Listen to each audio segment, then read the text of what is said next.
Bonjour les enfants, comment allez-vous? J'espère que vous allez bien. Moi je vais très bien, Baruch Hashem. Je suis venue aujourd'hui pour vous raconter la paracha de cette semaine. La paracha de cette semaine s'appelle Bamidbar. Répétez après moi les enfants. Bamidbar. Bravo! Allez, venez chanter avec moi la chanson de la paracha. La paracha de cette semaine s'appelle Bamidbar. La paracha de cette semaine s'appelle Bamidbar. La la la la la la la la la la la la la la la la la la la. Bravo! Les enfants, si vous vous rappelez bien, nous sommes sortis d'Égypte et maintenant les bénis Israël se trouvent dans le désert. Les bénis Israël sont restés dans le désert pendant 40 ans. 40 ans, vous avez bien entendu, mais c'est super long. Et dans le désert, vous savez bien les enfants, il n'y a rien. Il n'y a pas à manger, ni à boire. Et en plus, il fait très chaud. Il y a une très forte chaleur. Le soleil tape très très fort. Et en plus, il y a des bêtes très dangereuses. Des scorpions, des serpents et plein d'autres animaux sauvages. Mais vous savez que dans le désert, Hachem protégeait les bénis Israël. Il y avait 7 grandes colonnes de nuages qui protégeaient les bénis Israël. Il y avait une de chaque côté, une devant et une derrière. La colonne qui était tout devant les bénis Israël, elle servait à leur montrer le chemin et à les aider à avancer dans le désert. Et la nuit, elle se transformait en feu. Elle était toute éclairée. Elle permettait aux bénis Israël de voir pendant la nuit et de les protéger des dangereux animaux du désert. Et dans le désert, les enfants, les bénis Israël campaient. Et oui, ils campaient. Ils étaient installés autour du Mishkan. Est-ce que vous connaissez le campement des bénis Israël? Moi, je vais appeler ma sœur Sarah et je vous assure, elle va vous expliquer le campement des bénis Israël. Attendez que je l'appelle. Sarah! Où tu es? Sarah!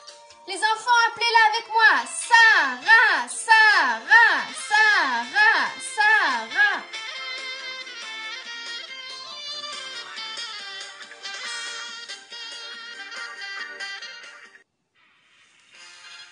Mais, on m'appelle par ici, on m'appelle. Oui, Sarah, c'est moi David qui t'appelle. Mais qu'est-ce que tu voulais me demander? Les enfants veulent que tu leur racontes le campement des bénis Israël, que tu leur expliques comment ça se passait dans le désert. Bien sûr, les enfants, avec plaisir, venez avec moi. Voici le campement des bénis Israël. Au milieu du campement, il y avait le Mishkan, et tout autour étaient installées les tribus. Il y avait 3 tribus de chaque côté, et chaque tribu avait un drapeau spécifique. Au sud, il y avait la tribu de Gad, qui avait un drapeau avec des tentes. Celle de Shimon, qui avait un drapeau avec la cité de Shechem. Celle de Réhouven, qui avait un drapeau avec des fleurs. À l'est, il y avait la tribu de Zevouloun, qui avait un drapeau avec un bateau. Celle d'Issachar, qui avait un drapeau avec le soleil et la lune. Et celle de Yehuda, qui avait un drapeau avec un lion. Au nord, il y avait la tribu de Naphtali, avec une gazelle sur son drapeau, celle d'Acher avec un olivier, et celle de Dan avec un serpent. À l'ouest, il y avait Binyamin avec un drapeau multicolore sur lequel il y avait le dessin d'un loup. Celle de Ménaché qui avait un drapeau avec un animal encore, et celle d'Éphraïm qui avait aussi un drapeau avec un taureau. Mais les Kohanim et les Lévi'im, eux, se trouvaient tout proches du Mishkan, parce que c'est eux qui travaillaient dans le Mishkan et qui devaient s'occuper du service dans le Mishkan. Oh, merci Sarah, j'ai bien compris. Mais dis-moi, j'ai une petite question à te poser. Oui, qu'est-ce que tu veux me demander, David? Est-ce que les bénis Israël restaient toujours à la même place dans le désert? Ou est-ce qu'ils bougeaient, ils voyageaient? Oh oui, justement, je vais t'expliquer. Les bénis Israël voyageaient dans le désert. Mais comment est-ce qu'ils savaient qu'ils pouvaient voyager et qu'ils pouvaient continuer leur chemin? Eh bien, justement, dès que le nuage qui était au-dessus du drapeau de la tribu de Yehuda commençait à partir, c'était le signe qu'il était temps de continuer le voyage.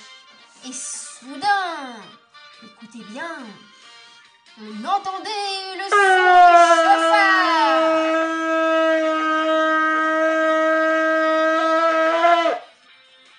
Vite, la tribu de Yehuda, Issachar et Zévoulun se dépêchaient de démonter leur tente Et de se préparer pour le voyage. Juste après, on entendait encore le chauffard.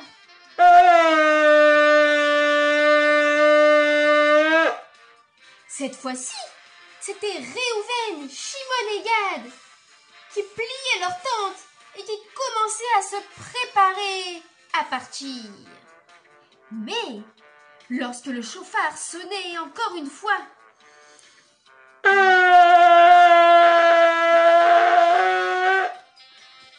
cette fois-ci, c'était Éphraïm, Ménaché et Binyamin qui savaient que c'était leur tour qui était arrivé. Et lorsque le chauffard sonnait une quatrième fois,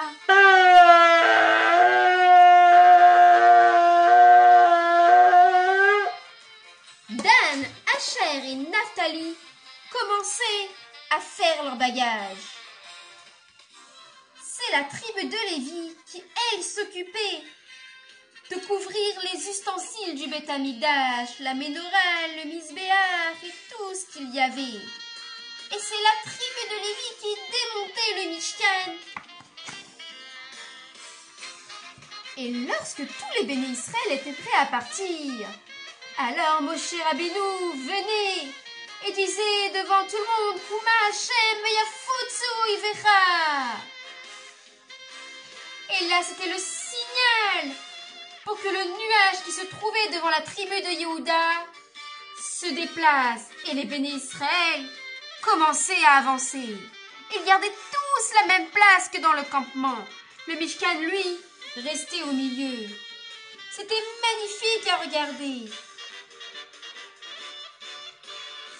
Voilà les enfants, j'espère que ça vous a plu la paracha de la semaine.